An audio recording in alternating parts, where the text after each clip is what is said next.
জামালপুর সদরের নাকাটি এলাকায় হারুন ও রশিদ লিচু প্রায় 2 শতাধিক পরিবারের চলাচলের একমাত্র রাস্তা বন্ধ করে দেওয়ার অভিযোগে মানববন্ধন ও বিক্ষোভ মিছিল করেছে এলাকাবাসী। হারুন ও রশিদ লিচু নাকাটি এলাকার মৃত বিলাত শেখের ছেলে। জামালপুর থেকে আবুল কাশেম এর তথ্যচিত্র দেখুন বিস্তারিত। সোমবার সকালে নাকাটি এলাকাবাসী এই মানববন্ধনের আয়োজন করেন। মানববন্ধনে বক্তব্য রাখেন স্থানীয় রুবেল, আলিম উদ্দিন ময়না সহ অনেকে।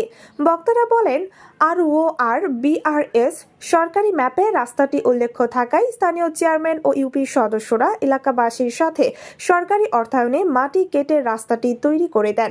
তবে এলাকাবাসীর বিপক্ষে গিয়ে হারুন ও রশিদ লিচু রাস্তাটি নির্মাণের প্রায় 1 বছর পর বন্ধ করে দেন। এতে প্রায় 2 শতাধিক পরিবার গৃহবন্দী হয়ে পড়ে। দ্রুত সময়ের মধ্যে রাস্তাটি উন্মুক্ত করে হারুন ও রশিদ লিচুকে বিচারের আওতায় আনার দাবি এলাকাবাসীর।